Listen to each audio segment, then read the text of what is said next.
Assalamu alaikum, Shabana. How are you? Very well. Alhamdulillah. I'm glad to be able to make it to your interview today. I know you had to wait a long time for this interview to take place, and for us here together.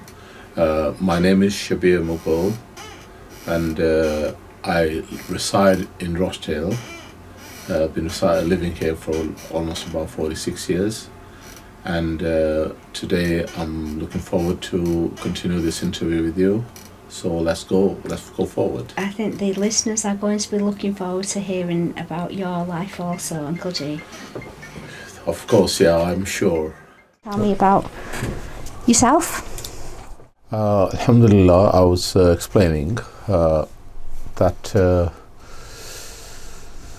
I've been living in Rochdale for 46 years now.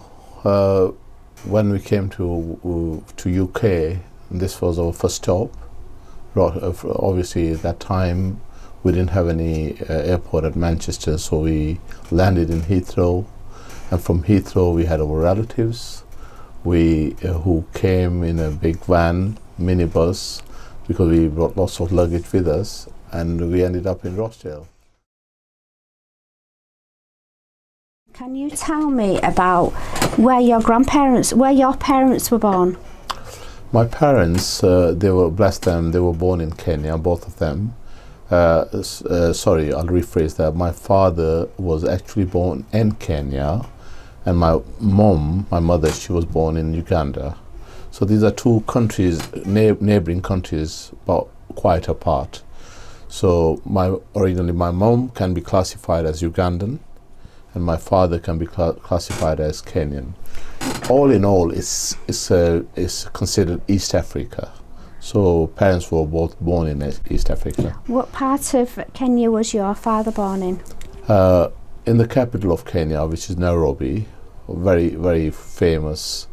It was a very kind of civilized city, built by British, pioneered by British, and mashallah, it was very much on the design of European design, as if you're living in UK, you know. So that's why Nairobi itself, when we traveled to UK, from Nairobi to UK, there was not that much of a contrast, because the British, they colonized Kenya, Nairobi, and we lived there. So when we came back here to UK, there wasn't that much of a, as you speak, a shock. I think it's just moving from one house to another house, something like that. What did your father do in Kenya, in Nairobi? My father, he was a motor mechanic, but he was a very, very professional, very capable person, qualified as a motor mechanic. And not only a motor mechanic, he was a spray painter. He used to do accident damage repairs as well. And then my father became quite well known in Africa. So then you was mentioning that your mother came from Uganda. How did she end up in Nairobi? I think I'll finish the topic of my father quickly.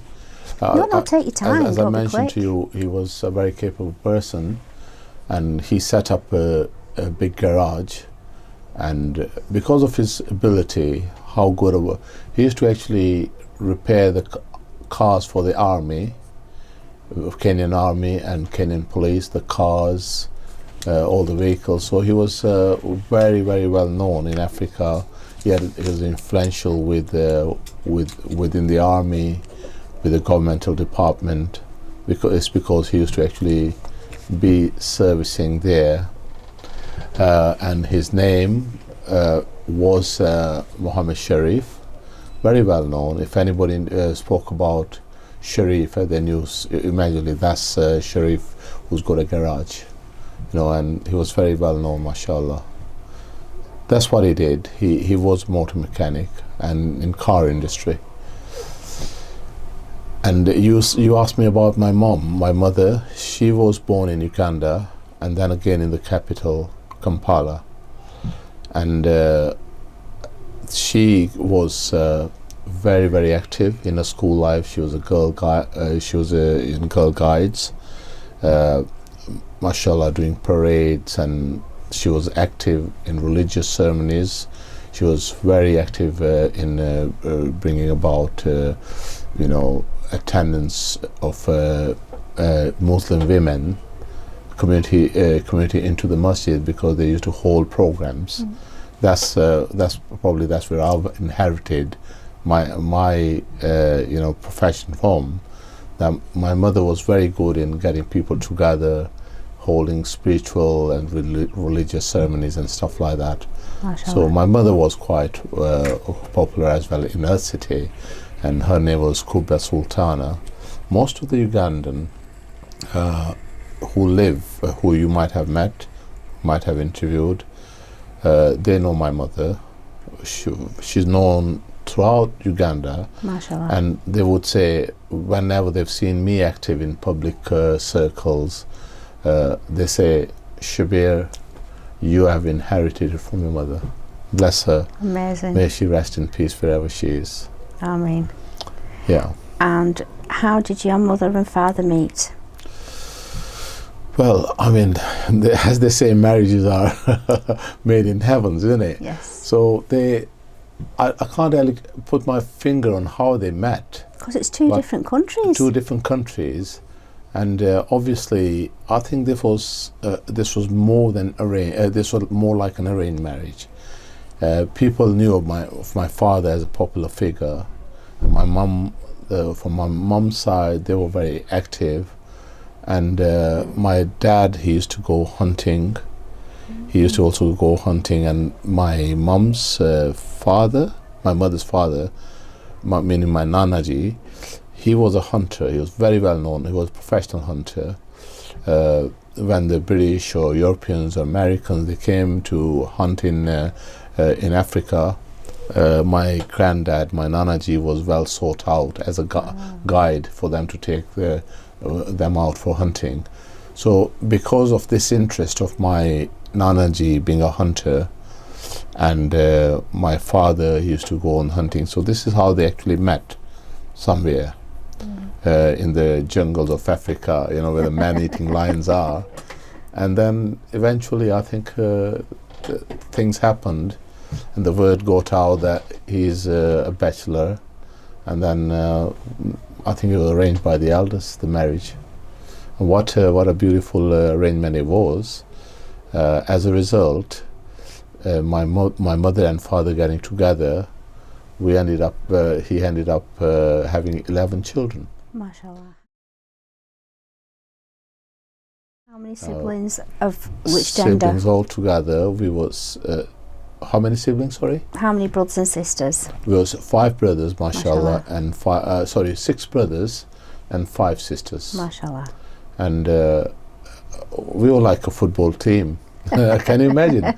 All of us living in one house. How did you cope? How did your parents cope financially?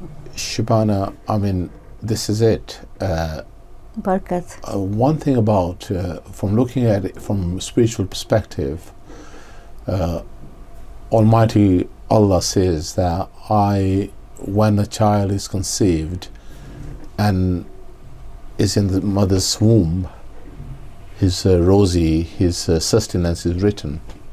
So we are all kind of experiencing a misunderstanding or misconception that, too many children, who's going to feed them?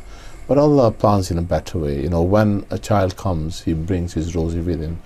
But then, having said that, of course, my financially, because my dad was financially well off, then he could afford us. He afforded us in best schools.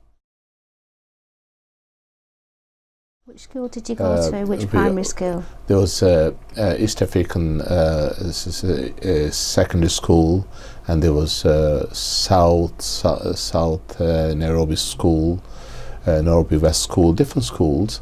But we all enjoyed a good education.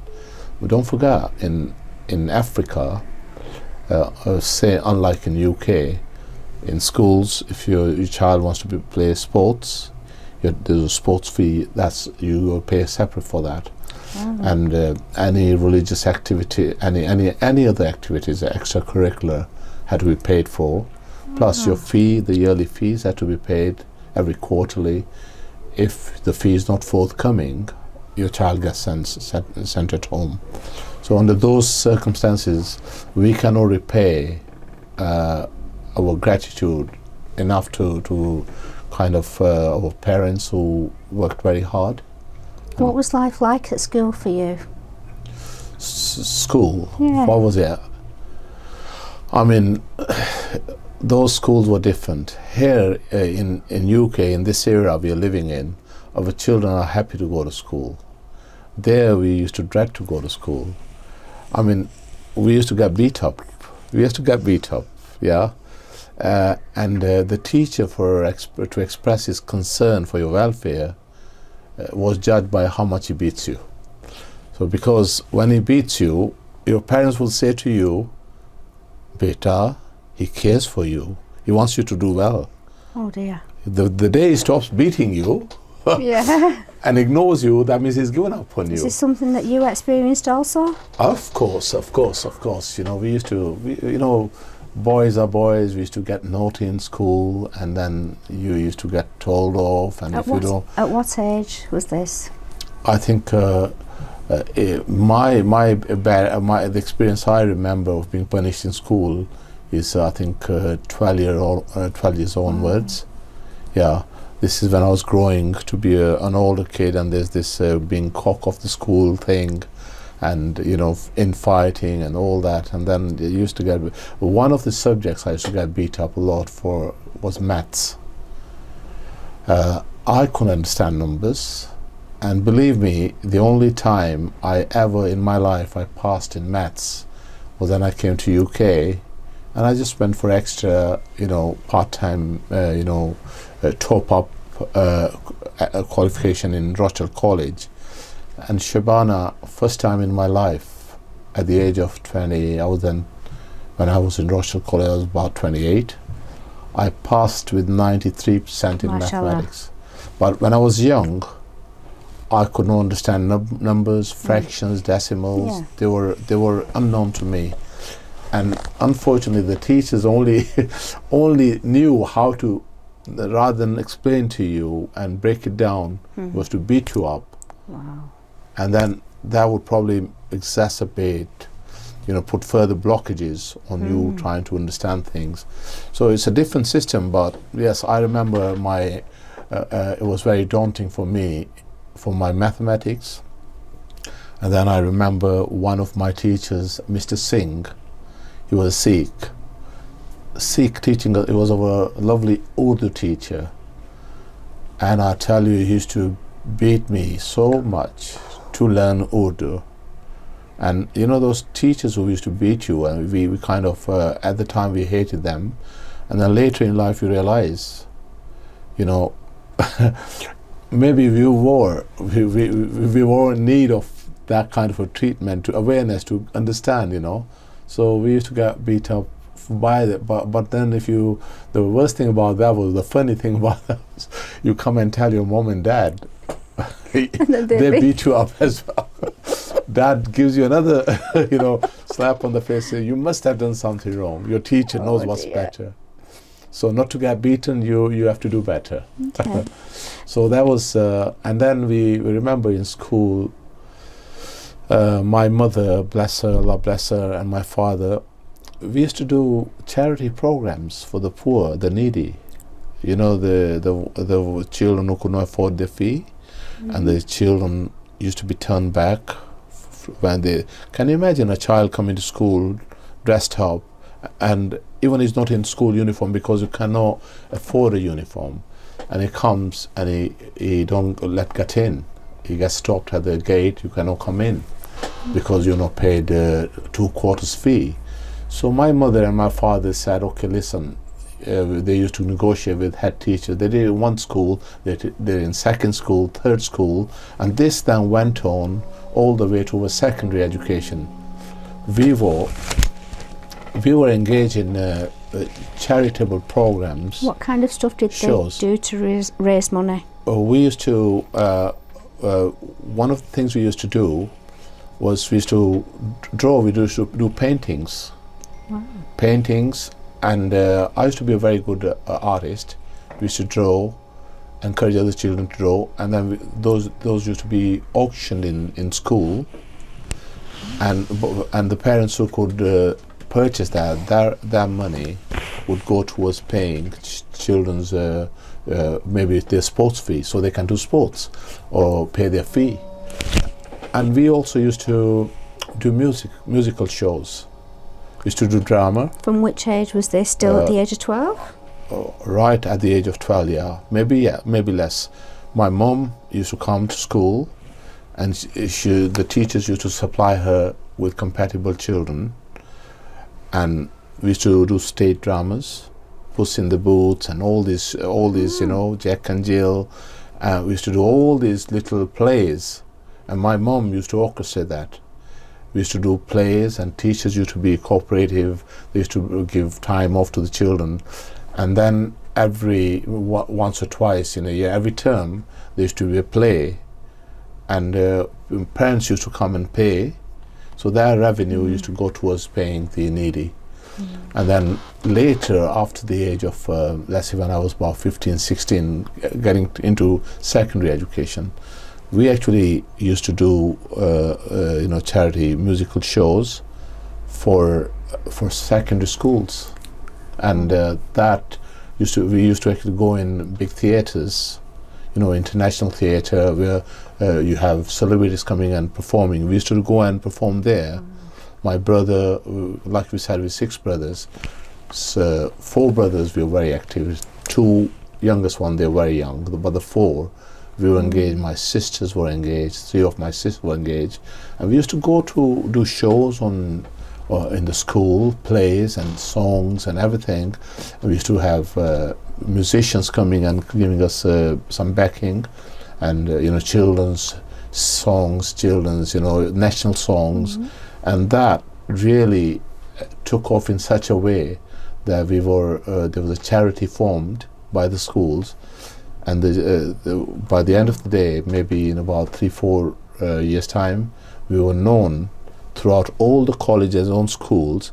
It came to a point where even when we have left school, my parents should be approached, will you tell your children to come and give a charity show for such and such purpose? So that was our very exciting moments of in education, that we were kind of doing something charitable to help others as well. And were these performances, which language were they done in? Sorry? Which language was they done in? They were mostly in Urdu, and then it was in Swahili as well. Yeah, that's right. You know, like Bollywood songs, and then Swahili songs as well. We used to have some African children. They used to lead, and we used to join them in a chorus, and then it used to be fun, you know. Yeah, and so from that perspective, those parents, those teachers who used to beat us up, they used to love us because they knew that we are an important part. Okay, if we're not doing very good academically, but we are actually contributing to the education system in other ways. So we were highly respected, you know. That's all experience, educational experience in Africa. Did you have any holidays in Africa? Did you have any holidays? Right. Did you go on any excursions with the schools? Yes, we used to go. They used to take us to Mombasa. Mombasa was it's a coastal area, isn't it? Then we used to go to lakes, where there were like Lake Nakuru, Lake Naivasha, the local lakes, and these are famous lakes. We were the hippos and crocodiles and stuff like that. And we used to school used to arrange and used to take us to excursions. And one of the experience I remember when I went to one of the excursions in a lake. It was a lake and then a river coming out of it as well. So Can we you were remember by which one it was? Lake Nakuru.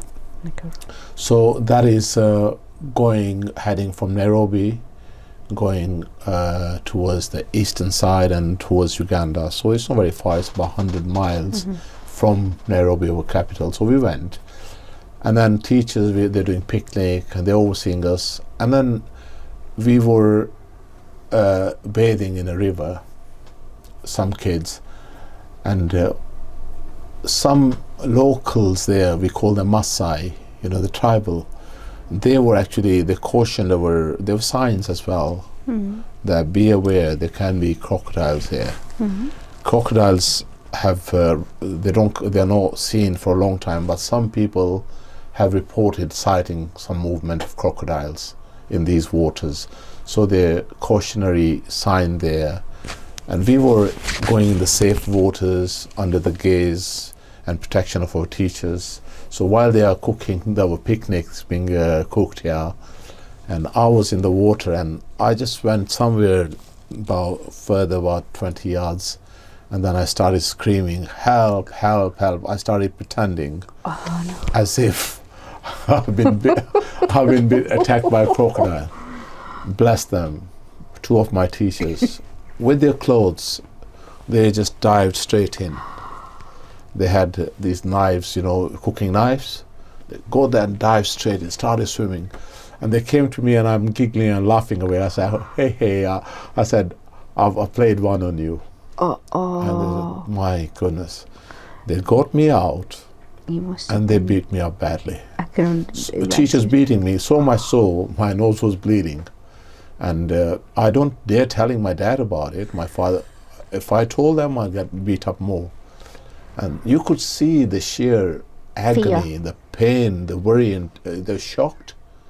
So whatever whatever treatment I got after it, I could actually accept that. I could understand that I really played a very, very, silly prank on them. How old was you? Sorry? How old was you at the time? Maybe 13, maybe 14. Oh, no. So I came home with a swollen nose, and my parents said, "What's wrong with you, son? What happened?" I said, "I just fell down and got hurt."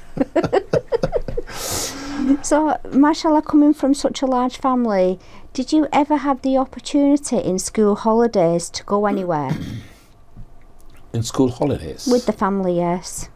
With the families, yes. We used to go on deer hunt with our father, uncles and fathers. We used to go, it's a bush, it's a wild bush, jungle. We should go in jungle sightseeing. You could see lions, you could see cheetahs, giraffes, zebras, and one thing you didn't want to wish to see was the elephants, because they're so big and massive. If they would decide to come to you, they could actually topple your car over. So we used to, even to this day in Africa, Shabana, even to this day in Africa, the only leisure, the only adventure is going out in the jungle. Safari. In the woods, And then our parents used to take us fishing, used to take us to, hunting, and then we used to go to picnic, really. The best picnics used to be, there are many rivers there, wild rivers, you go and fish, and while you catch a fresh fish, you just cook it there. And I'm sure your blessed father, even he would know that, because he used to actually go in the wild and hunt down animals and things like that. So yes, we used to go, and the best ever, and funny enough, 50 years on now, people who live in Nairobi, in the capital, they are still hungry and desperate to go to the coastal area, which is the beach, the white sandy beaches of Mombasa. And all the families used to go there. And the people who are living at the coast, big, massive communities, coast is full of mosquitoes. And you could not sleep without a mosquito net. And it's so hot, shearing heat. And people find in Nairobi very cool. So there's constant cross exodus, People are going for holiday to Mombasa, to the coast, and the people of coast, to have a cool spell, they used to come towards Nairobi, which is cooler, we didn't experience much heat there, you know. So yes, there was always something to do, you know. Even as children, if parents didn't take us to holiday, we, the young, our peers in school, our friends, we used to get a rucksack home, knife, you know, sardines, and some, you know, you put some wood there and make your own fire and start cooking stuff. So we used to go and do our own thing. You know, Shabana, I say, when I look at my children, mashallah, I've got 5 children here. I've got 4 boys and 1 daughter. And they're all grown-ups now. My oldest is 46, Sajjad, and the younger one is 41.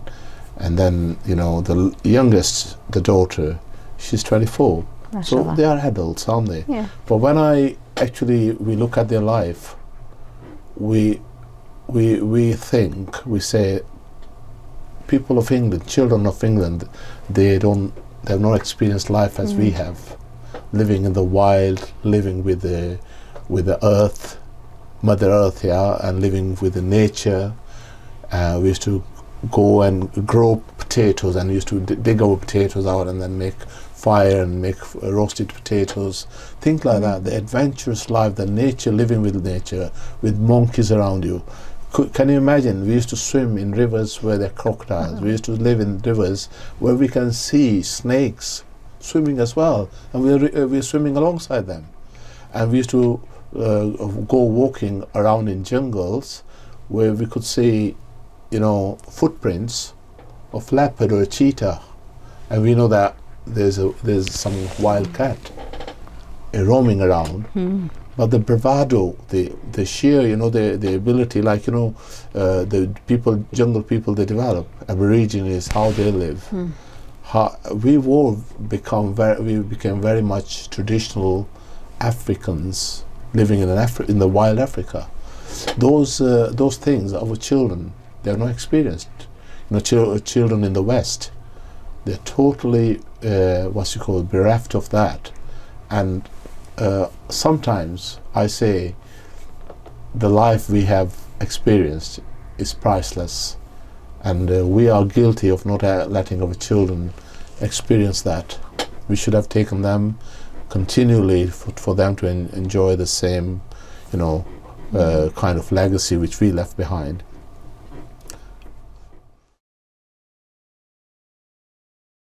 Okay. Tell me a bit more about your teenage years. What were they like? Teenage years in what aspect? As in education, your social life, the environment you lived in, the type of music you listened to. Yeah, teenage. I mean, we used to have a culture in Africa where we used to live, and in fact, most of Africa, Uganda, in Mombasa, in Nairobi, wherever you go, there were like kind of ghettos there, ghettos or areas where it's like the survival of the fittest. So from boys' point of view, the youth, the males, it was always was the survival of the fittest. If you are fit, if you're strong, and you're a member of a gang, the gang protects you. It's your group of protection. So we used to have little gangs, and then the exciting thing in those times, we didn't have televisions. We have radios. That's all. People used to sit by radio and listen to fights, boxing matches or wrestling matches. And we used to have wrestlers coming from India, Pakistan, from America. There used to be wrestling rings. There used to be boxing rings, and people used to visually go and see them. And after every wrestling match, season of wrestling, season of boxing, each street or area would have their own boxing ring and wrestling ring where the youth would go and practice out. You know, it was like a leisure, it was like sport, but the other aspect was to remain fit and be on guard, on defensive, that youth from other areas or gangs from other area, they might raid and come to you and come and impose their authority on you. So we were like, there was always a personal protective zone in your own areas, and that actually amounted to great amount of unity. If a group of 20 people, anyone was in need, all the 20 would go. Yeah, that was not only limited to the friends, it was all inclusive of parents as well, because parents knew who our children go and associate, who are the gang members, who are they kind of associating with. So my parents knew I am in certain gang at a certain street, that's where I'll be in the evening, so they would know, and every parent would know each other, so as to make sure that our safety, they're aware of our safety. So the youth was comprised of a great amount of unity, but then that also gave us an enhanced value to each other's families. For example, if they were my friends' sisters, my friends' relatives, if they are in the need, we're always on the lookout. There was that special bond of unity, irrespective whether they're Sikhs, Hindus, Gujaratis, Africans, Arabs, or Punjabi Muslims. If you are in a certain area and you're galvanized, you're cemented together, not only on the streets to look after each other, but my friend's sister was my sister, my friend's daughter was my daughter, and likewise. And this is how you will find still that element of unity in Africans, even while they live in England or anywhere. Can I just ask, so it wasn't just the Sikhs, African Sikhs together and the Gujarati Sikhs together? Are you telling me that everybody, they didn't care about those things, about their religious backgrounds? It was a group with different kinds of nationalities, of all course, in one? Yeah, all in one, Yes. yeah, united together under Yes. one flag, under one. And one of the people often wondered or asked that question, why so?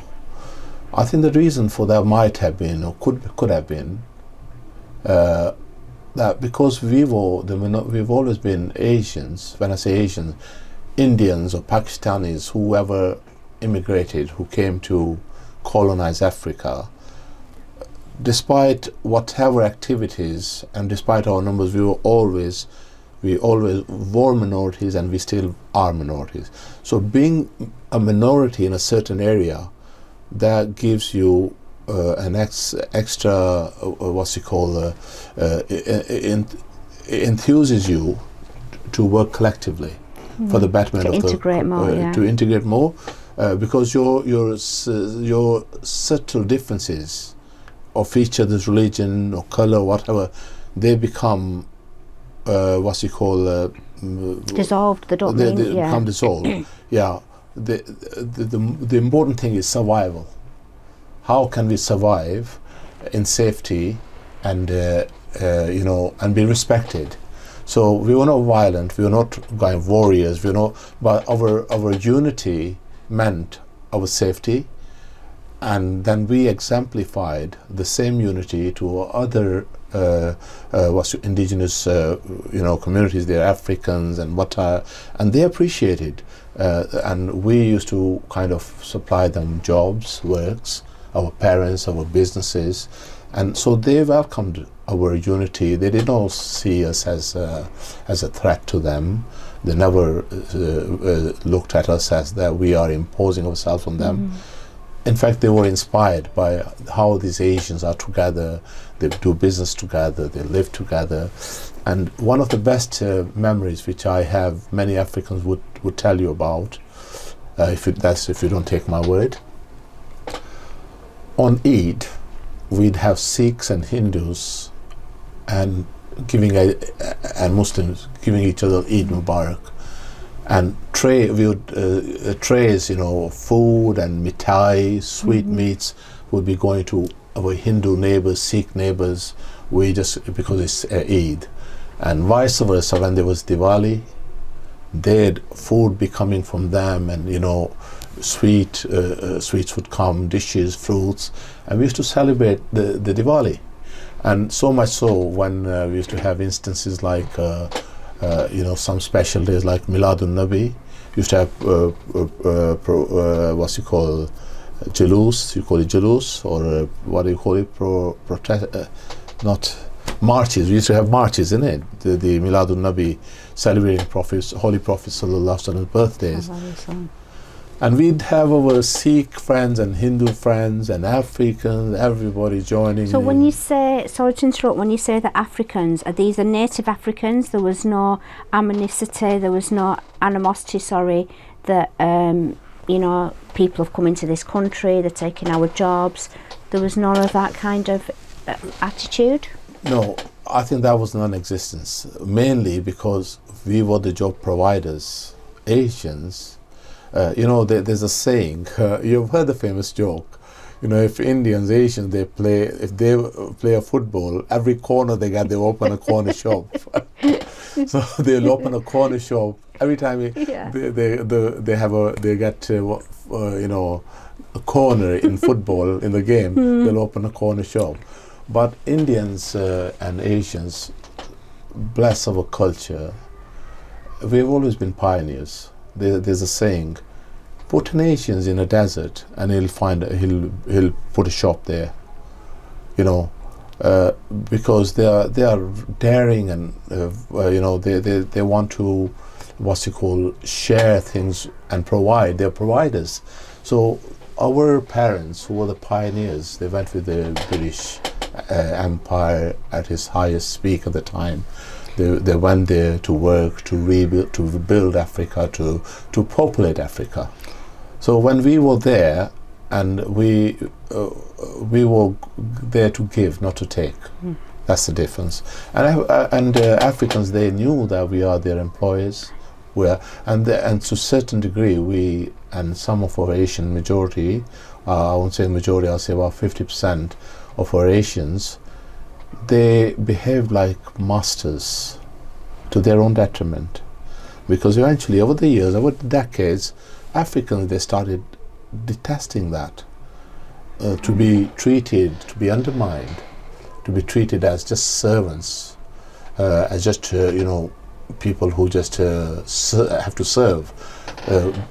And bless our deen, our Islam, up until today, I can say, this is my own personal feeling, but the rest is for people to judge by looking at the Islamic way of life. That Islam is one religion, and I am proud, I thank Allah to make me be part of that religion.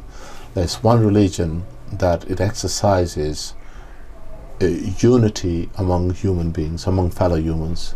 We used to eat. Our servants, I will not give you a contrasting example of other community.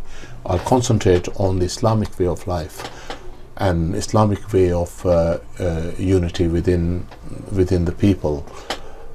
On Eid, our servants, people who sweep in the masjid, people who are street beggars, in Ramadan, they lay out food in masjids, and the locals would come. There would be one big tray full of rice and pilau rice or whatever, and 10 people to each tray. Africans are coming in. A rich man, millionaires sat there. A businessman is sat there. We're all eating together. Another tray, another group of people, from all walks of life, irrespective of their ethnicity, their religion. They come and join, and they eat from the same plate. A poor man, a beggar, a pauper, rich man, businessman, aristocrat, they're eating. And then when it comes to our blessed salah, our prayer, we stand. Islam has taught us to stand shoulder to shoulder. It does not differentiate between who stood with you. Even in the foremost front lane, there could be a pauper, there could be a poor beggar, stood with a king, worshipping Allah, touching each other. So that kind of unity, that was the best thing about African way of life, that It galvanized together, united us together. It had multi-purpose of benefits, our unity, our safety. But it gave the Asians, especially Muslims, we gave did not preach Islam, did not propagate Islam. Our lifestyle actually spoke of Islam, demonstrated what Islam is. And as a result, Shwana, you need to go to Africa.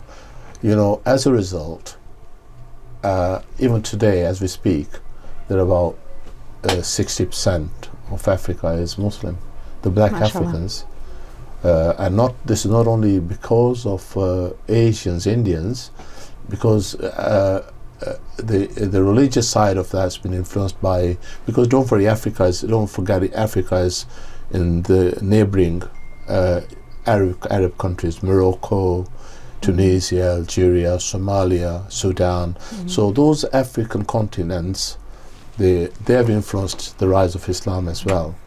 So we, all in all, we have had a very healthy lifestyle, very loving lifestyle.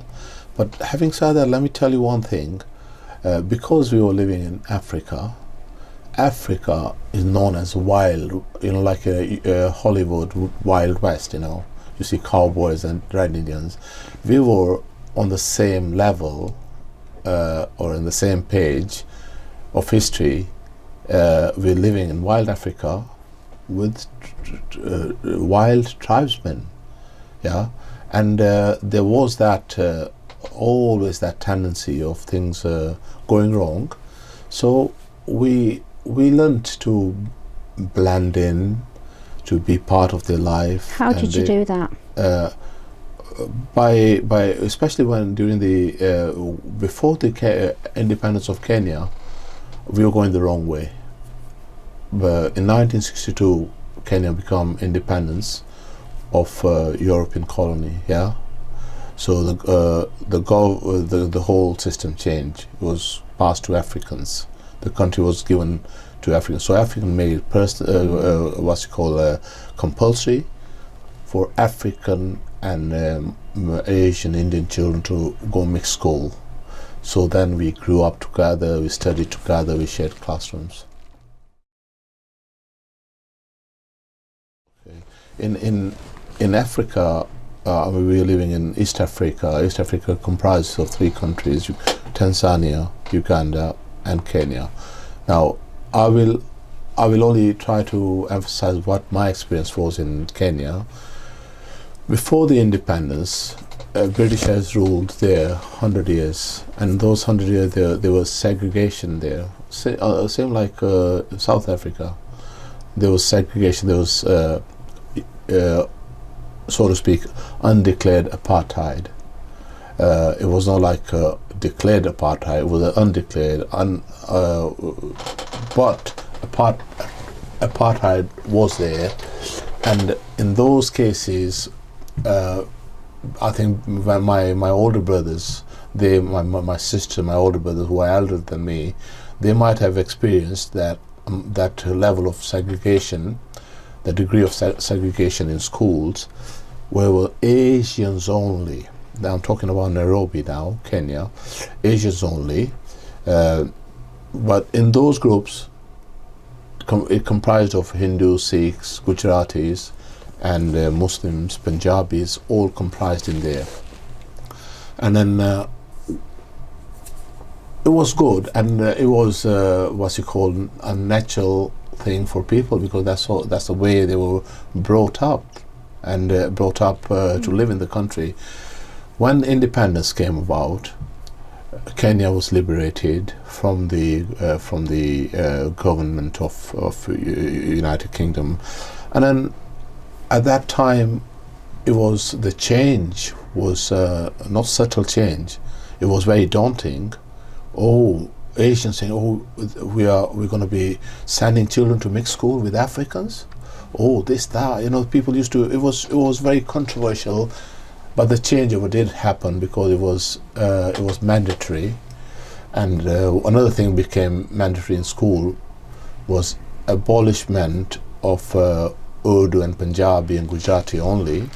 They said, you'll have to use that as an extracurricular, but not compulsory. But Swahili, the national language of Kenya, Africa, was made compulsory. So that was a compulsory subject. The rest was optional. And so that, again, it was daunting for Indian families. Eventually, we got adjusted to it.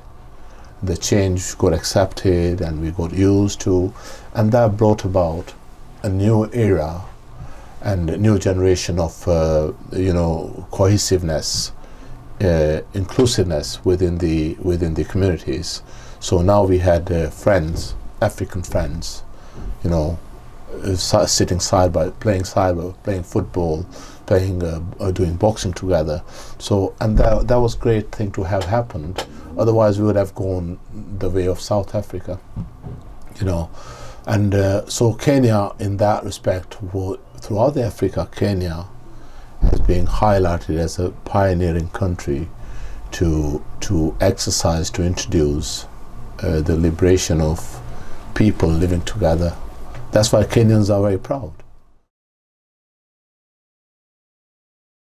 So our youth went, I told you that we used to have gang cultures when we used to live in close communities for protection and for unity. But then what else? We talked about hunting, the adventures we had there, wild adventures, real wild adventures. When I think back now, for example, I'll give you a little example. We were playing in about 4 foot long grass, and we seen a big snake there. What would we do? Would we stop playing there? No. We'd go hunt that snake down till we kill it, and then we keep on playing there. Or sometimes we don't get to kill the snake, but we continue playing. We were brave, that was our inheritance from the wild Africa. So that was our youth was very exciting. When we became of adolescent, we saw good, there's always activity, there's always things to do, adventures to do. We were never bored. And then we used to get floods. When monsoon rains, our streets, our neighborhood gets flooded, roads get flooded, cars get broken, cars just get drowned in the water. It still happens in Saudi Arabia and happens in most of the countries now. But so floods, for us youth, it was very exciting. We used to go swimming in the streets, in the high street, and then we used to make money out of people who broken down. Their cars have been broken down in the in the flood water. We used to help push their cars out of the danger, and we as children used to get paid for it. And then we used to do things like cook our own maize, our corn and cob, put up a little street shop, go and take some corns from the field, then start roasting them and sell them, make pocket money. We were very versatile, adaptive, like they say, survival of the fittest, and you will, I don't know how many Kenyans and Ugandans you met, and you will find they're all skilled. You will not find any male African unskilled. Yeah, they are. The skill was very the point of survival. If you don't, for example, I talking about my youth, at secondary school, I was so much involved in my adventurous life with friends.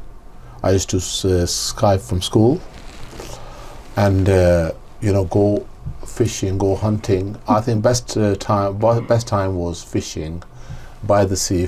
Do some fishing and cooking the fish and eating. And we had some girls in our group as well. We used to go together, and believe me, at the age of 15, 16, 17, even girls used to come and chill with us, enjoy the picnics with us. But there was that sense of equality. Yes. There was nothing like to say, she's feminine, or I'm a male, you know, what are we doing together? Oh, she's my girlfriend. No, we were companions, we were friends, and we would go and we would fish together, we'd adventure, and we'd just dip in the water, swim together. I remember my aunties, my father's sisters, they say, this is before we were born, they say girls, young girls and boys, they used to have wrestling matches. Wow. They used to wrestle in the rings, and they used to wrestle with men. And at that time, it was not considered to be a stigma. There was so much simplicity and innocence surrounding people's natures that they would not actually look at the opposite sex in any derogatory way, any adverse way, except a friend, except a companion, except a neighbor's daughter, or whatever. So there's that amount of innocence there we enjoyed. And then we would go fishing, and I would skive school, and then my parents, my dad, one day he spoke to me, and I wouldn't it wouldn't do any good, so he spoke to me harshly. Then eventually I got beat up as well by my dad. He punished me, he put me on in a corner, he did everything he could to persuade me to carry on with my education. But I would continue being a wild boy. So I was not the only one. Majority of our friends were like that, yeah. So my dad said, okay, you like cars, don't you? You're always going on about cars, you know, so you're drawing cars, you've got little car toys. Would you want to become a car mechanic? You don't want to study. Would you want to own cars? Would you want to know how they work? I say, of course. And my dad, he took me to his friend. By this time, my dad has closed his own personal garage. And he took me to his friend, who was a Sikh, Mr. Singh. He said to him, I'm giving my son to you. You'll have to train him for 3 years. You have to train him. How old was he at this age? 18? I was now 17. You have to train him. And I used to walk. And my dad's friend asked him, are you sure? I'll be very, very hard on your son. I'm a very hard whip master. My dad said, if you have to break his bones, you have to beat him up, break his bones, whip him, do whatever, make a man out of him.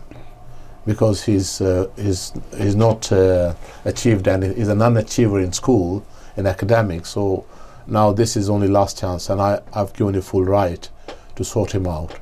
And my dad told me, do you understand what I'm saying? So anyway, I used to work, Manchester from Rochdale is 12 and a half miles. And this is the same distance for 3 years. I used to walk. For 3 years I used to walk 12 and a half miles to be at work by 8:30. I used to work, wash the garage, wash the tools. First year I was just sweeping the garage, cleaning up, you know, making tea for my bosses and the staff. So I used to walk 12 miles, come back 12 miles. I used to leave home 6 in the morning, used to come back 8 p.m. at night. So, and then after 1 year of doing that, what was my wages for the second year? My boss said to me, because your footwear, you're walking so many miles every day, your footwears, your toes they stick out. So every month I'm going to give you a new pair of trainers. So then that was my wage for 6 months. Wow. No money was ever given to me for 1.5 years. So I worked hard, and then once I learnt my skills and all that, learned how to repair cars, then I was put on wage. Then I bought myself a little bike. But my dad threw me in the deep end. He says, sink or swim. Swim or sink. So most of Africans, I will proudly vouch for, anyone you meet, they'll be skilled. They'll be either have mechanical skills or carpentry or anything, but they will be skilled. Put an African, Asian anywhere, and he'll survive. He'll know how to live. So that was our youth, and what other aspect can I tell you? Yes. What did you do in your spare time besides being in this gang as a youth? Did you do anything else? Did you go out anywhere, go to the cinema, have something to eat? One of the things which was passed on from my blessed mother, my dad as well, may Allah, grant them peace in the hereafter. Because they were musically minded. My mom could sing very good. So could my dad. They were romantic, because at that time there was only Bollywood films in the theatre, no television at that age. So they used to, and there was a lot of radio. People used to, cherish songs. That was the only communication outside world communication they used to get. Music, songs, expressing emotions, love, romance used to emanate from all this, And people of that era were very romantic. Wow. Compared to the romance of today, wife sat on a mobile phone, WhatsApp, Facebooking, husband is sat there, daughter is sat there, nobody's got any time for each converse, other. Yeah, to converse or to express their emotions for each other. In fact, so much so, people have lost in our day and life the art of communication. I don't know how I'm talking to you. You're doing very well, Uncle G, thank you. So these people, my dad, my mom, that era, uncles and everybody around, they were very romantic. Just bring flowers. I mean, if they fancied, they wanted to express to their wife, they used to come, like you see in films, pictures, they used to come with a bouquet of flowers and singing a song. Yeah? And now if you sing a song to a wife, say, are you okay? So anyway, then music was one of the good pastime of many people. They used to go to musical shows. What kind of music was it? It was Indian music. Indian, yeah. Indian music, Indian Bollywood film music. And then we had alternative music, Qawwalis. We had certain groups, communities, and mostly they were in Bohra community, in Gujarati Muslims, Qawwalis. Yeah, they used to have groups, and there used to be a group of 4 or 5 people, and in Nairobi itself there were 5-6 groups, and that used to be the entertaining aspect of people on marriage live shows, marriage, birthdays, any on Eid, any celebration, you'd have groups performing live. That's the only pastime. So I was initially, when I was very young, from 17 to about 20, from the school, I had inherited those school performances and school charity shows, which my mother had actually helped us, teach us songs. Schools won't teach us songs. Sometimes my teacher would say to me, we're in a class doing history or science, and my teacher would just get up. Right, today, boys and girls, okay, today's Shabir, before we close our lesson, Shabir's going to sing a song. And I used to sing songs to my classroom. In a normal day at school, average on a week, I think once or twice I would sing. Sometimes we were told in an assembly, right, today we're going to have Shabir or somebody, my older brother, sing a Mohammed Rafi song. And the teachers were all Asian, Sikhs and Hindus and all that. And they would pick up talented children and girls who had good voices, and we would actually demonstrate that. Wow. We would perform. And that performance of drama, that was very rich. It was enriching of a culture and a way of life. It was a inbuilt part of a lifestyle. So then towards moving towards that, then we, when you were on the show, in showbiz, singing, stage and all that, then there was a romantic aspect of it. We had to cope with the girls, the ladies, young ladies, admiring you, chasing you, or, wanting to listen a song to you. And then, so we had to, kind of navigate through that as well. which was a good part of life, and I'm not going to tell you no more of that. But then what actually kind of secured me and my direction, I was inspired at that age with the Qawwali, the inspirational music, which was religious music. We talked about Holy Prophet Muhammad Sallallahu Alaihi Wasallam. We praise his Prophet, praises of Allah Subhanahu Wa Ta'ala, and used to sit with them, and I used to play and clap and all that. And then because we were musical minded, and that was a turning point. Towards the later age of my adolescence, I actually got active in the masjids and in the Qawwali groups, where we would sing devotional songs rather than romantic songs. So, and those of my friends who were romantically oriented and distracted, they got their share of the fair pie as well. They ended up doing their thing. Yeah. But I was actually, by Allah's will, I was directed. Destiny, it takes hold of you, your direction. And I was, mashallah, very, very much engaged in the masjids. Was this in Nairobi still? Nairobi, yeah. At which age? In the north. I think I was I was about 22 when I came here. So between 1920 and 21 years of age, my last 3 years in Africa, I was very, very active in the religious side of the. I would say, I wouldn't say religious because I wasn't so, but I would say in devotional music and devotional inspiration. So then I go to taste of the beauty of our deen, our religion, how beautiful it is. So I got more actually attracted to that. When I came to England, that's how I remained.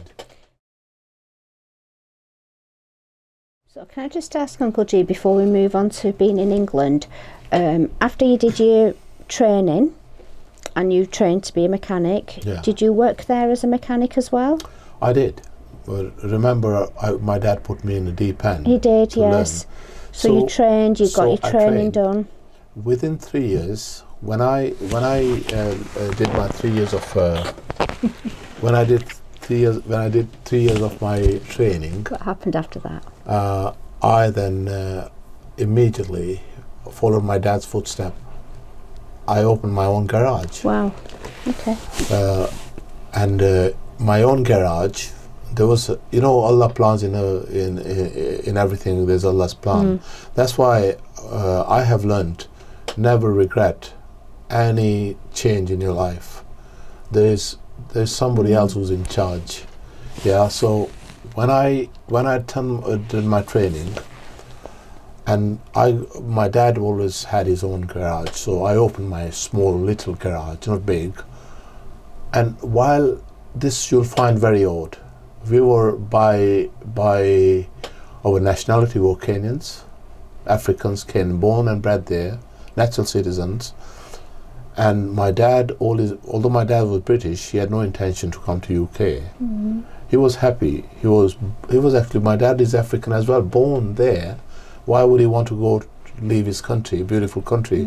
My mom and dad never planned to want to come to England, so hence they never had their passports renewed, British passports renewed. They never applied for a visa ever, and it was impossible at that time of time and space. Impossible. People used to pay bribes, pay lots of money to get a visa, a visitor's visa to UK. I mean, they were very hard times. And while I had my garage, I saw a beautiful, a governmental vehicle, Jaguar, come and stand in front of the petrol station garage. Yeah, I used to have a separate area where I used to work as a mechanic, but this car stood there. He came for fueling up, and he was the British High Commissioner for UK, and I saw his car had a problem. So he just came to put petrol in his car. I walked to him and I said, "Excuse me, sir, your car's got a big oil leak there."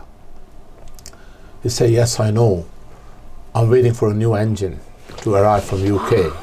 It's a very expensive car with a British flag on it. He's a British High Commissioner. And he said, yes, I know about that oil leak. I said, it's pouring down. He said, yes, every second day I use a gallon of oil. I said, but that's terrible. It could actually ignite a fire in your car as well. And he says to me, what can I do? The British, the Jaguar dealers have said, you need a new engine. I said, sir, I also know his name, but I won't name him. I said, sir, if you're local here, you say I live a few kilometers away. I said, if you leave your car with me one evening, I'd like to look at it.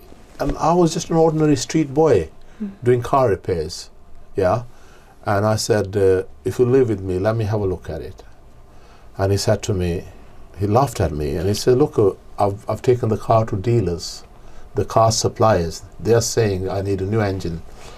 I said, but what I'll try to do, I'll try to see if I can stop that leak, can slow it down, so you don't, waste so much oil. He agreed. Shabana, long story short,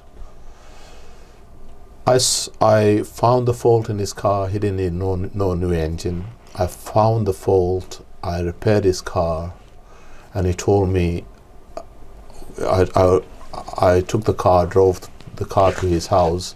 I said, your car's not repaired temporarily, it's repaired permanently. I've fixed the leak. And he said, what do you mean? I said, it won't leak anymore. I said, you just needed a small bit. I've sorted that out. And he says to me, what's the cost? I said, I spent 1 hour on it.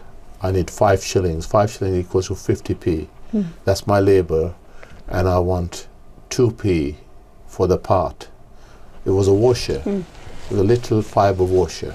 I said, I want 2p for the washer, and I want 5 shillings for my labor. That was in 1971. And he said, he couldn't believe it. He looked at his car, and he put his arms around me. He says, you are my son. He said, I've got one daughter, your age, she's in Canada. She's in Canada. If you say, I will tell my daughter to marry you. Yeah, I said, no, I won't say that. I don't. My parents will decide whom I marry. So he put my arm around him and he said, you're my son, ask whatever you want. Whatever you want, ask for me. And I said to him, it's my wish that I want to go with my parents to UK. He said, done. He said, bring me everybody's names and everything, passports.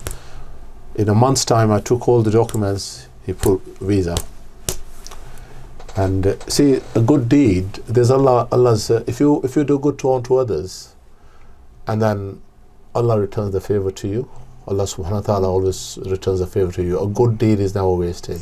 So in 1971? Yeah, I was honest. I did my bit, he did his bit. He rewarded me and my family to get to UK. And the people were surprised. How did you manage all the family? How did you manage to get a visa? Is that just a little bit of honesty, just a drop of honesty? And imagine if we remain honest in all our lives, with each other. It can be very rewarding. It can be. Tell me about your time coming to UK in 1971. What was that like? I told you we were helped with our entry visas to UK, and you're wondering what inspired me to want to come to UK from such a beautiful country. I think it was Africa, Kenya, as we knew of, as it was thriving, it was also expanding, and it was a land of opportunity to the indigenous community, Africans who were in the countryside, who were living in the wild. They started coming to the capital for jobs, for living, and things started changing. There was a big turnaround of events there, and the turn of events consisted of restrictions. Day by day, there were more restrictions coming in place, more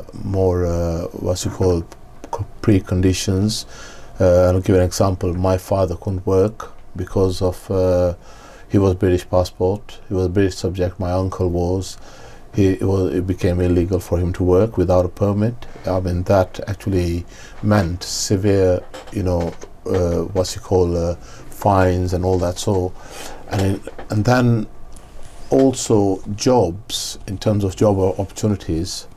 The companies, the people, the manufacturers, the industry were ordered by the government to employ Africans, rightly so, to give more opportunity to the disadvantaged communities. And we found that we were 11 brothers, sisters, parents, uncles, and we found that it was getting harder and harder, and time has come to, and then we had seen some very good inspiring examples that people who had left before us to UK or to Canada, where it wasn't easy, but people who strived hard, they managed to go abroad, and they used to come back with money. Financially, they were more, capable and more happy, and they could actually do things which we wanted to do, and we could see people prospering who have gone abroad.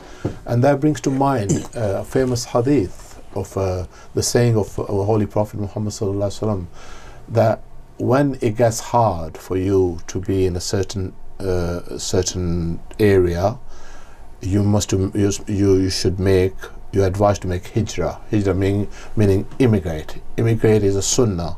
It's a practice of Holy Prophet Sallallahu Alaihi Wasallam, and it's prescribed when things are very difficult for you to succeed or to move forward. You should not be static. If you want to move forward in life, and that means you have to do hijrah, do so. And then that was the strong feeling at the time, and that's what inspired me to wanting to take that step to go to UK, and it worked. It did not cause animosity exactly. To be fair, they wanted opportunity as well. They wanted the piece of cake as well. The Africans who have been living there under being colonized for many, many years, over 100 years. And now they got independence, and they want to see the fruits of their labor. So to a certain extent, crime had increased. There was that strong feeling that Asians are, before, remember I told you, Asians were giving, they were providing, and there was no animosity. But now we could feel that they are being seen as the ones who are enjoying the benefit, reaping the rewards of their country, and they are the disadvantaged ones. So those feelings were actually developing, emanating within the masses of Africans, and therefore that actually many times ended up in violent affairs. I mean, people used to be killed, families used to be killed, burglaries, thefts started happening, and if you were not giving your wealth away, then they would actually not shoot you, they would actually cut you to bits. When you said they, who do you mean? Sorry? When you said they, who do you mean? I mean the Africans. Africans, yes. The African gangs, the groups, gangs. Who felt that it's their country, and they felt that feeling of being disadvantaged or being deprived of the same benefits which the Asians are enjoying and our kids are enjoying. So then those barriers of tranquility started breaking, and we could see that happening. And it was before you could hear once in a year an Asian family being attacked, but now it became so frequent. It could be twice in one every month. You would hear your so and so, your acquaintances, your friends, they've been attacked, they've been carjacked, or their house been broken into, and so the crime rate had started rising, and people started the Asian, first time after many years of nearly 100 years being there, Asians started feeling the brunt of that. But the turning point, the actual turning point, it's come to my memory, what triggered my decision to ask this British High Commissioner a getaway from Kenya is the events which happened in Uganda, our neighbor country. In Uganda, the great exodus, the great, campaign against Asians triggered off. Totally, their house had been burnt. It was a rampage, isn't it? Idi Amin, so-called Muslim leader, Idi Amin, he proclaimed to be a Muslim. Yes. But his actions were totally against humanity, not against Muslim, against humanity. He actually took away everything from Asians, pillage, rape, everything you can name under the sun that happened to the Asian, destroyed and killed and pillaged, massacres took place. He gave a green light to his indigenous, patrons, his community, to take what you can get from these Asians. What inspired him, why he did it, it's a mystery. He was I think, a bit of a crazy man. And he went on the rampage, and as a result, Asians, Indians, Hindus, Muslims, Sikhs, they lost everything, their heritage.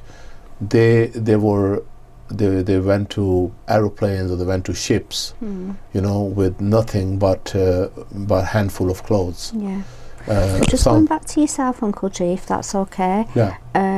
You'd made the decision that you wanted to leave because you were seeing what was happening in Uganda. Yeah. What happened next for you and your family? So there was, what happened was in Uganda was worldwide event. Absolutely. America, Canada, Australia, Britain, Europe opened their doors to the plight of Asians being persecuted.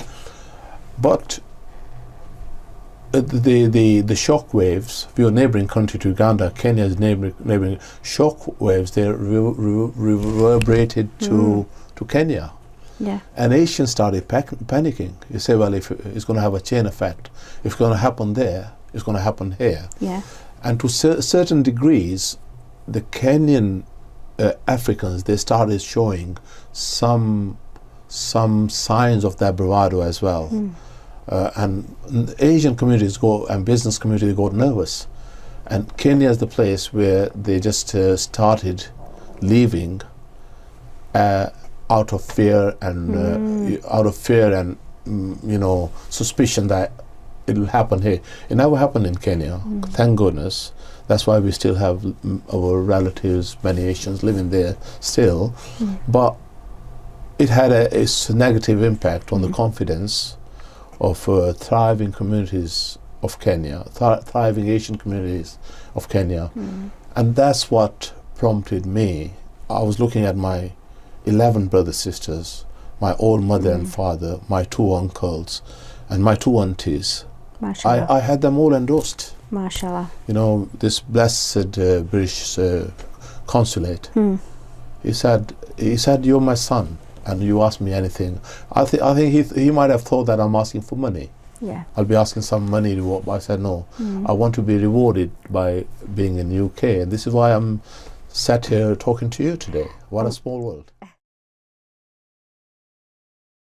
And which age was you when you came to UK with your family? February 1972. Landed in Heathrow. What was that like? Sorry? What was that like, landing in Heathrow? We landed in Heathrow with bags of our quilts, our double quilts, and our cooking ware, our kitchen utensils, everything, because somebody whispered in our ears, in England you get nothing, you'll have to start from scratch. So we collected each and every item and blessed the British government. They accepted everything brought. And then when we came here... A lot more than 40 kg then? Yeah, more than... No, we're not talking 40 kg. We're talking about more. a couple of hundred kg. Wow. We came as as asylum refugees, yeah. Refugees, okay. And we were giving, and we came with everything we possessed there. The only thing we could not bring, if we Was could, the kitchen sink. kitchen sink and maybe a car. If we could, we had bought car as well. So anyway, we came here and it was a surprise. Blessed the Indian community here, Pakistani community here. Everything, almost we found everything in the shops here. We said, why do we have to get all this from Africa when we could buy it from here? So we got here in 1972, a long, chilly, cold night. We landed at Heathrow. We were driven here by our relatives who live in Pakistan, who we not met, but they lived in Rochdale. So they are the ones we contacted. We are coming to UK, and they were good enough to come with 2 vans, minivans. They shipped us all, drove us all the way to Rochdale, and here we are. And So, where did you live in Rochdale? you know, we came a family of 11 children, mom, dad, 12, 13, and then our 2 uncles, 2 aunties with us. We were about 16, 17 yeah. people. And in Rochdale, there weren't any house which could accommodate us. You know, the houses, the rent market, which were the houses which were available, nobody would accommodate us.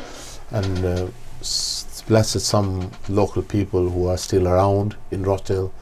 They gave us their house, but they kind of broke law by letting so many people live in one house. So we, for the first 6 months, in a 4-bedroom house, about 16 people lived together. And that house did not have even a bathroom. You know, we used to shower in the backyard, you know, heat water, and then put some curtains in the back garden, in the backyard, with the curtain, and put some screens. And I just go with the hot water, have a bath, then my mom would take turn, my dad would take turn. That's how we survived. And then we found out that you can also go to public baths here in Rochdale, you know, where swimming pool is. They used to have public baths here. They used to be public baths. So they have loads and loads of about 50, 60 bathtubs. So you pay your due and you get hot water, towel, you go and have a bath and come out. So this is where all these, the communities, they used to go and pay, and you know, workers go to stay and have a bath once a week. How much did something like that cost? Can you remember? Going in the local baths? Yes. I think it was maybe 25p. Wow. 25p, 15p, 30p, depending on if you need soap, if you need shampoo. These facilities were available, but one could only afford that maybe once a week. If you wanted a bath, have a bath, about most of the local indigenous community here, English as well as Pakistanis, mill workers, they could only go and have a bath once a week. The rest of the week they make do with a wash, you know, with a normal wash. But normally for a proper bath, it used to be once a week for everybody. Oh, can you meet me tomorrow? No, tomorrow is my birthday. I'm going to have my bath. And then that's how life was. And we gelled in very well. We took it as a new way of life. What did you do work-wise? Work-wise, I was, like I said, I was a mechanic.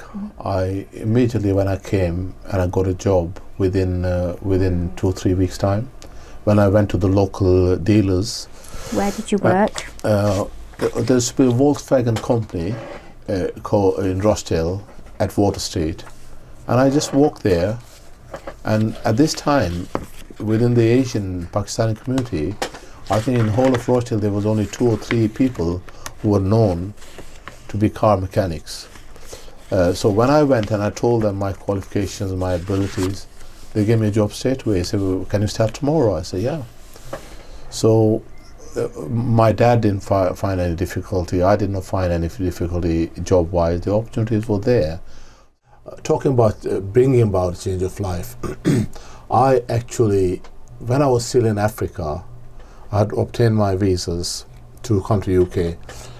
I got in touch with a company, with a Nissan company, in Brighton on the beach, by the coastline. These were the car dealers. I always wanted to live by the coastline, so I looked at the British map, and I wanted to live in Brighton, Sussex.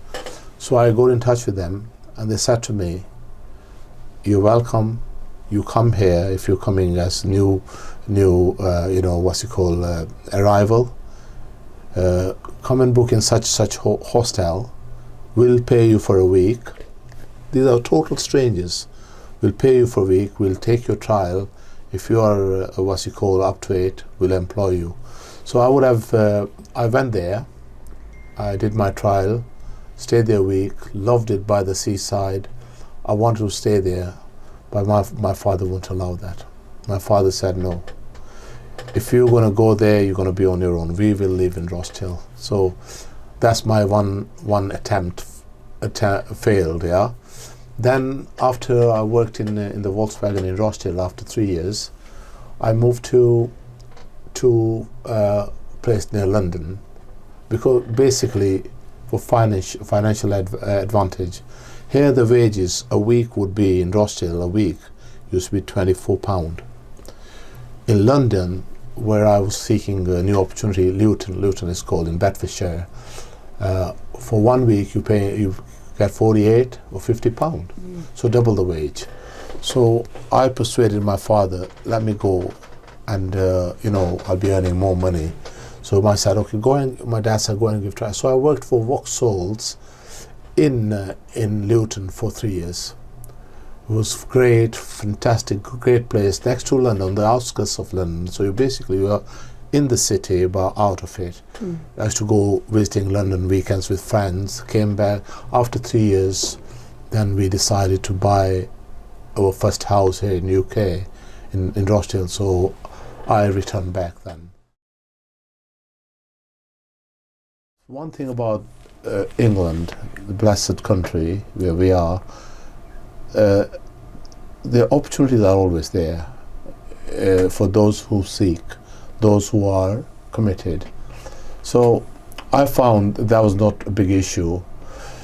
Our biggest issue was that the estrangement from our country, from our motherland, if you call it motherland, because we were born and bred there, our parents born there, and the sadness, and then we had never experienced snow, never seen snow, never felt the cold, the shivers of it. We never experienced that in Africa, and we came here in the middle of winter, February was peak winter time, and Rothschild we had about 4 foot high ice, 3 to 4 foot ice. It was that winters used to be very severe here, and I found that to be very daunting, adjusting ourselves to the British weather, and also having to put our past behind. That was difficult, was sad. My whole family, we were all finally, my younger siblings, my 2 young brothers and 2 young sisters, they adjusted very well in the schools and everywhere. They found it fun and adventurous, But for us who had spent half our lifetime there, we were still reminiscing on our memories, what we left behind. The little children, they don't miss nothing. They say, "Well, let's give it a go, a new start," isn't it? So that was good for them. But for my part, I think it took a couple of years. I would see myself going in the Broadfield Park and crying, sitting and crying my eyes out, remembering Africa. England might have been an exciting place to come to, but the memory, the life we had there was so much to give away in just such a short time. What did you miss the most about your place at home in Africa? The friends. The funny, these the buildings, the mortar, the cement and mortar, the streets, the beauty of the country. That's not what you miss. You miss companionship, humanity. You know, humanity is such a cement. It plays such an important part in your life that you miss those companionships, and that was very daunting. Not for me only. Everybody, my sisters, my mother, my dad, in their own private corners, they were all being hunting by the ghosts. You know, they were all, you know, fighting their ghouls. You know, everybody was sad. We used to, mind you, we didn't have any gas fires in England. It used to be coal fires. We learned to how to make coal. If you want to stay warm, you had to learn how to fire up. So every morning we used to come and clean our chimney, clean the fireplace. You know, all that new lifestyle set in used to keep us going. But then when we used to stop and say, wait a minute, is this what we chose to come to? So yes, there were serious questions we used to actually tackle. We had to fight with those thoughts as well. Besides the cold weather, what did you find the hardest adapting to? Adapting to our English was we found very hard adapting to the local English dialect. We would go and speak, and they wouldn't. The community here, they would understand, but we wouldn't understand them. So that was very difficult to communicate.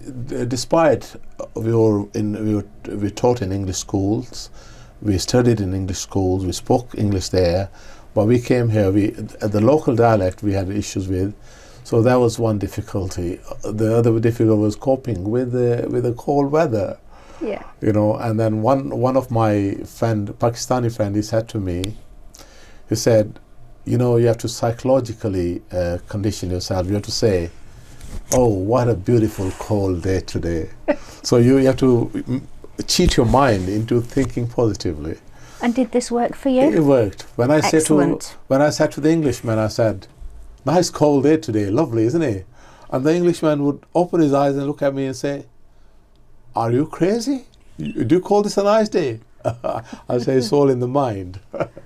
So yes, that was a very good aspect. And one thing, the other thing which I liked, which we liked very much about the English culture, is Benny Hill? Benny Hill, and all these comedies. Kenny Everett. Yeah. We saw these comedies. A lot of laughter on the TV, and then we would see our English people at workplace everywhere. They're all humorous like that. They treat life in a humorous way, joking way, witty way, and we found that very funny.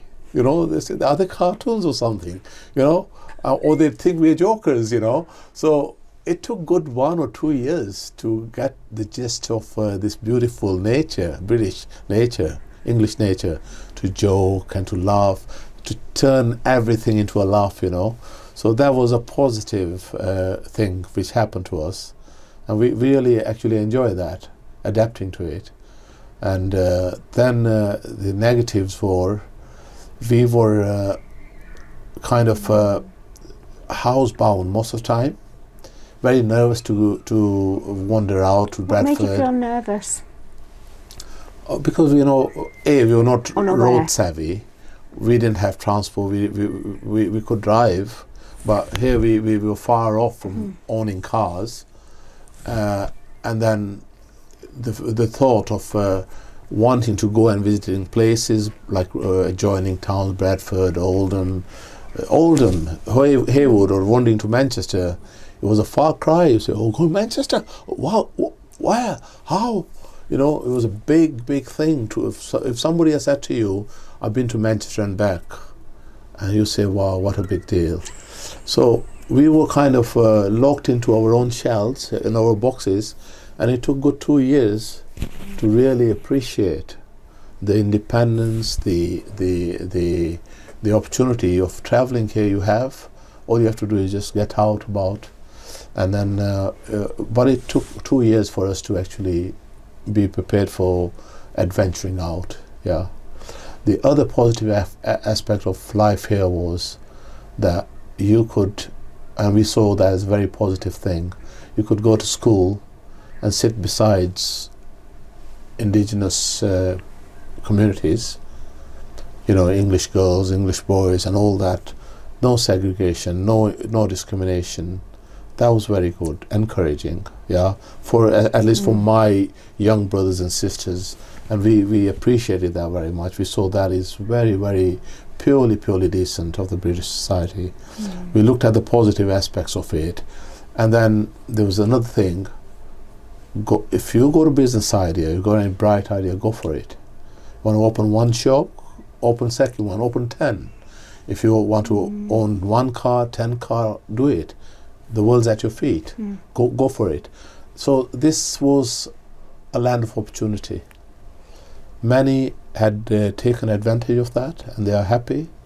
And many, they just wasted their they did not appreciate the full value of the British culture and British society and what was offered to us. So all in all, it was not all sad. There was so much good positive which come out of it. The other thing which was positive is that I told you about our romantic adventures and our, when we were young, and the things we used to do, the companionships. But look, where my partner was meant to be here, in Rochdale, not in Manchester, not in Halifax, not in Bradford, not in London, in Rochdale. I came from Nairobi, a city in the wild, Africa, came here, met my match here, married here. How long have you been married? Sorry? How long have you been married, mashallah? 46 years, mashallah. So you see how our friend up there, God Almighty, how he works. We can understand his wisdom. What destinies were designed for us, and our continuation of life, our progeny, our children, where it was going to start from, only God Almighty knows. We didn't know. But then this is how the visas came about. I ended up here, of all the towns in the world, Rochdale. And then I met my partner, and we got married, and I got my children. So it's fantastic. You've been married 46 years, mashallah. Yes, yeah, mashallah, yes. And could you tell me your wife's name? My wife's name is Zaroon Akhtar. She was born in Pakistan. She's from Kashmir, and I think she came to England with her parents at the age of 12. So when I met her, she was, I think, about 16, 17. That's the time we got engaged and eventually got married. She got married. When we got married, she was about 18 years old. So we've been together for 46 years. MashaAllah. I got 4 boys, and the youngest of my 5 children is a daughter. And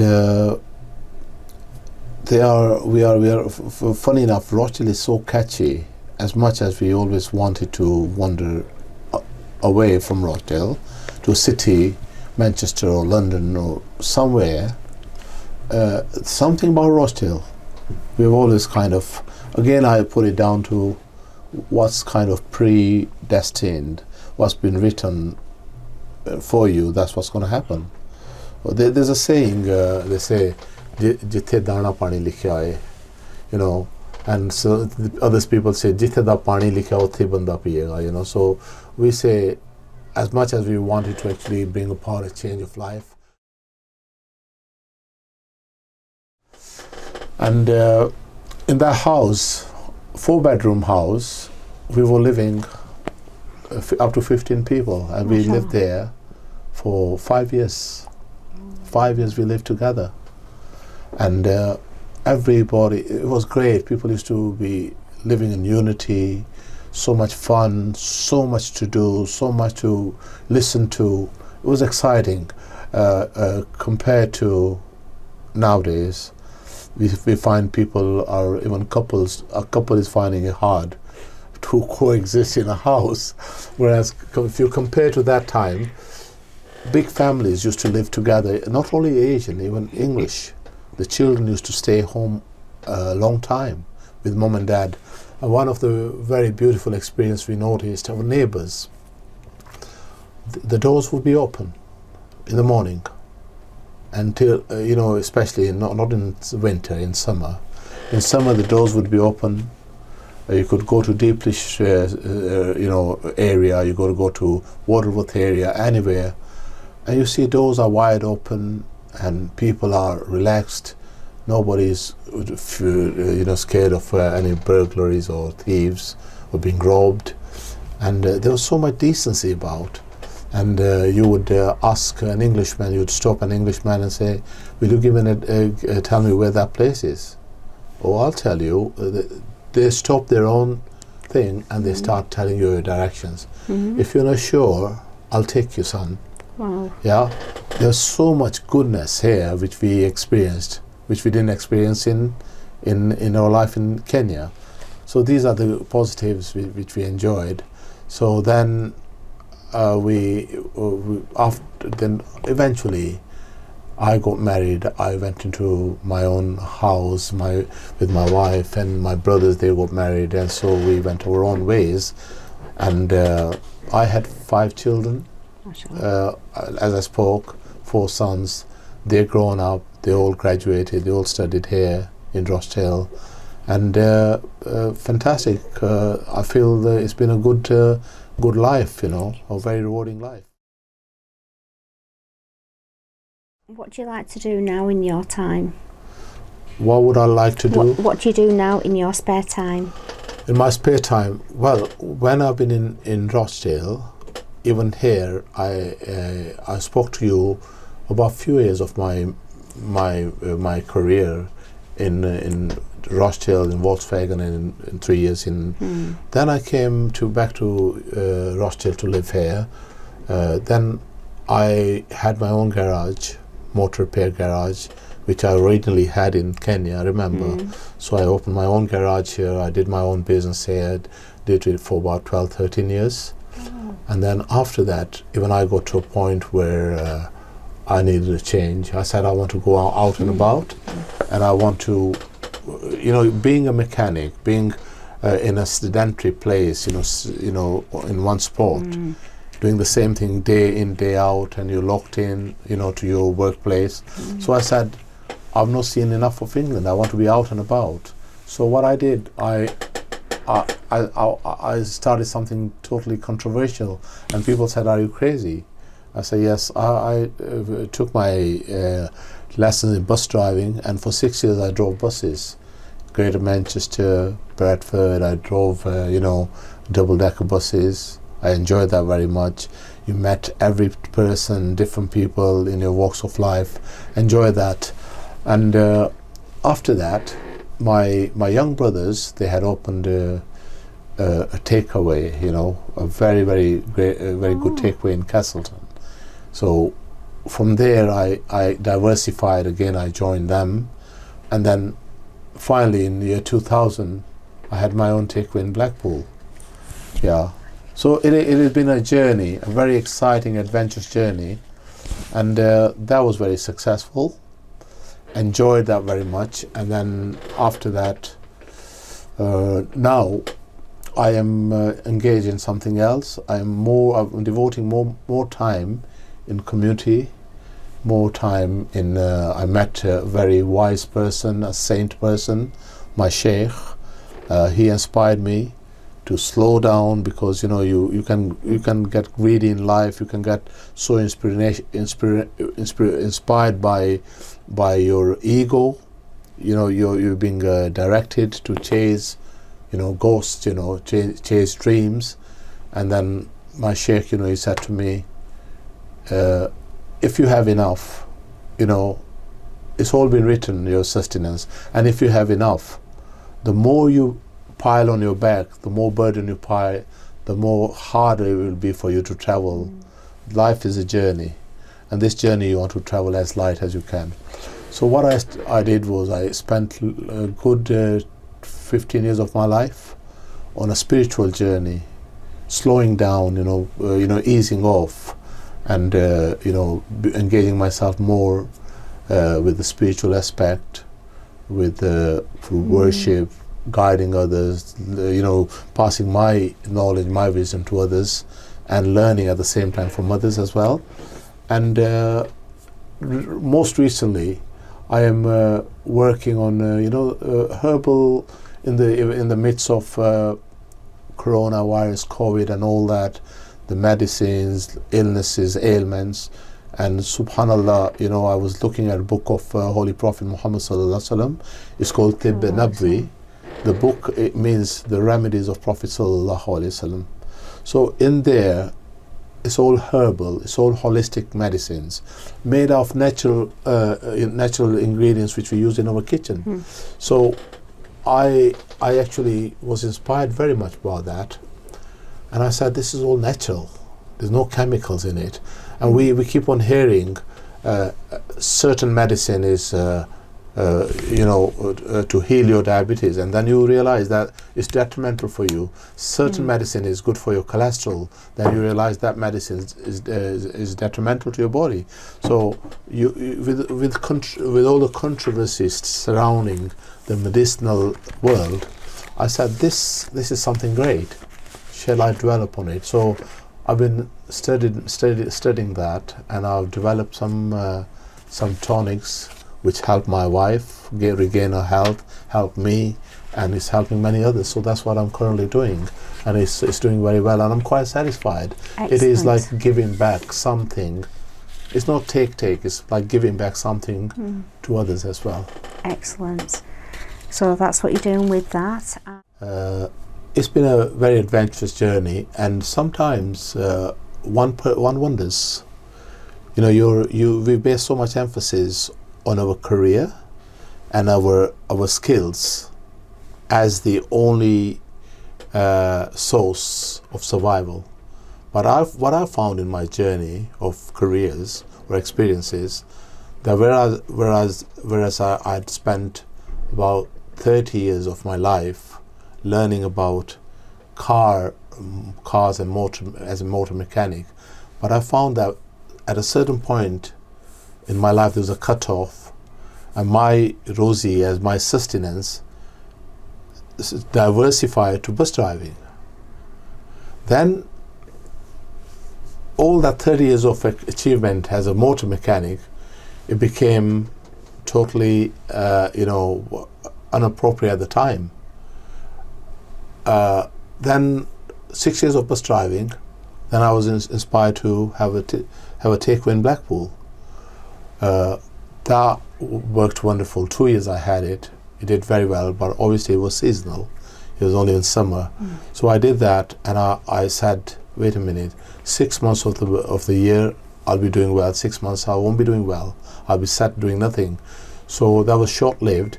But then again, I see the wondrous planning of Allah Almighty, that how, even in Holy Quran, Allah says, "O man, you shall travel from stage to stage." So these stages, they're mentioned in the Holy Quran, and Allah actually reminds us, you will travel, you won't be static, and it won't be always as you plan. It will be as to His plan. So we travel. And we traveled my journey through the stages of my career, and then eventually I think I finished my Blackpool because I had a car accident. I used to work long hours, 14 hours, and I drove from Blackpool to Rochdale, and I had a car accident. I suffered back injury, I suffered knee injury, shoulder injury. So that was a deterrent, that was a sign for me to stop, and rethink my strategies. So it took me quite a long time to recover from my injuries, and with Allah's blessing, I recovered, and I still experience some side effects of those injuries. But then I did not kind of stop there. I've made use of my abilities in other areas, and that's what I'm doing now. Right now I'm very busy with my grandchildren, mashallah, good grandchildren, and they have enthused, they've kind of injected new life into you. Whereas they were all together, I have now 6, 7, 8 grandchildren. That is, one son has got three children. He's got 3 boys. Another son has got 2 boys and a girl, and another son has got a boy and girl. So 8 grandchildren. When they are there, they enthuse, they inject new life into you. And I think it's a full-time job looking after your grandchildren. And funny thing, grandchildren, in my experience, and most of grandparents will tell you, they give you more love unconditionally. They give you more love than your real children. So that is like what you call a reason to live now. It re-energized you, and you're more happy now in life, you know. So basically, all in all, I mean, I think I've said enough. Can I just ask you, Uncle G, what do you feel has been your greatest achievement? My greatest achievement has been, and now forgive me if I'm spiritual, I'm getting spiritual. My greatest achievement has been that I slowed down in my life to devote my time to my children, and what I put into them, the morals, the values, how I would educate them, the time they needed. Every parent should spend that time with their children. That is my achievement, because today I get a wake-up call every birthday of mine, or on a Father's Day, for example. I get a card from my 4 sons, from my daughter. Our Father, thanks for being our Father. And what you've given to us, we can never repay that. And that is my teaching of them, of dunya, for the worldly life, and for the afterlife as well. So I've just made them full. They are not devoid of the religious aspect. I've made a balance. And Holy Prophet Muhammad sallallahu alaihi wasallam said in one of his traditions, he said, live for the world, every day, live for the world as you're never going to die, but live for the akhirat, live for the hereafter as you're going to die today. So within these two parables, there's a balance, there's advice of balance. Keep a balance. Keep on the middle road, don't go extreme this way, don't go this way. That's great, thank you very much. So my greatest achievement is your children. My children. And what you taught because them. Even after I leave, I know they're going to be praying for me, and they're going to be thanking me, and they're going to be happy.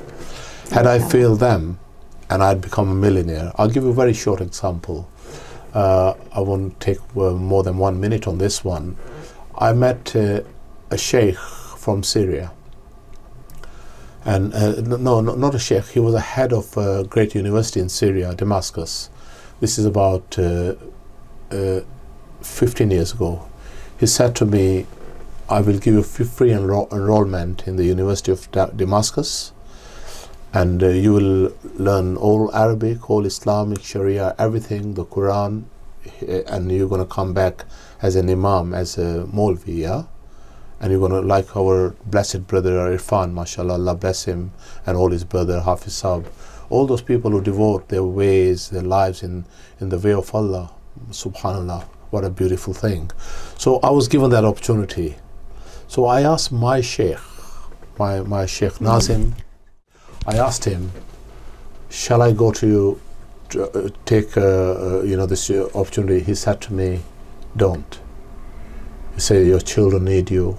Don't leave your children. Whatever you got is enough for your children. MashaAllah. Whatever you know, give that to your children, no more, no less. You don't leave. And I listened to that, and I was able to give my little knowledge to them, and they are quite fulfilled, so am I. Alhamdulillah. I hope I've adequately answered that question. Amazingly. What is my life is a journey, my dear, and a human being is never satisfied. If you go to a terraced house, you want a semi-detached. After semi-detached, you want a detached. Then you want a house with a swimming pool. Then you want a mansion. I mean, the human hungry, the nature is such that you don't know. For many, you never know. You lose the sight of when enough is enough. So, getting to know when enough is a great achievement. And then I would say, always think whatever's going to due to happen is come your way, and what is not supposed to happen, the Almighty Lord will take away that from you. So life's a great journey, you know. And the biggest, again answering your question of achievement, the biggest thing I can thank Allah Subhanahu wa Taala is and He's given me the insight, or give me the reflection to understand contentment.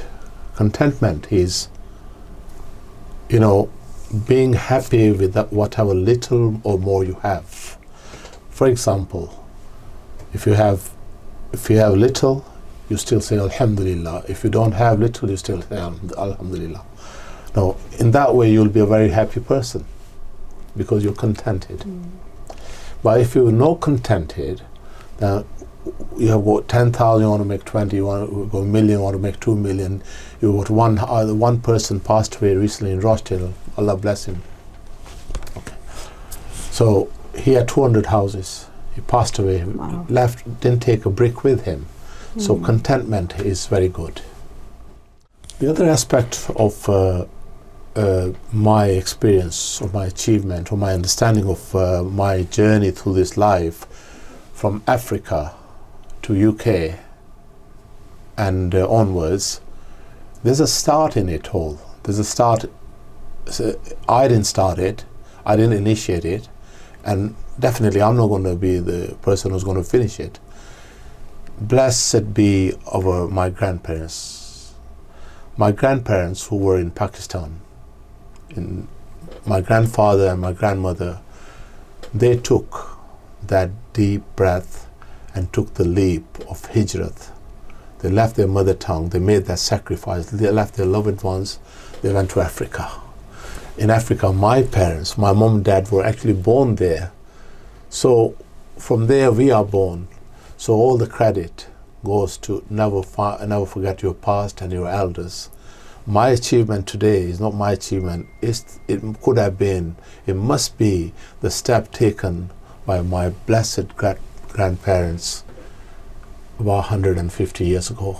Mashallah. So if there's anything goodness and positive in my life, I must thank them, and I must remember them and pray for them. And if there's anything negative in my life, then I say that was the will of Allah. I'm afraid I think I'll before I get emotional, I'll have to just end it up there now. That's Is that okay? absolutely amazing. Thank you so much, Uncle G. And we'd like to wish you all and your family all the very best. Thank you very much. Thank you very much. And inshallah, we'll continue positively looking at the positive aspect. Count your blessing, and you will not be able to count them. Count your negatives, and you'll tire yourself counting your negatives.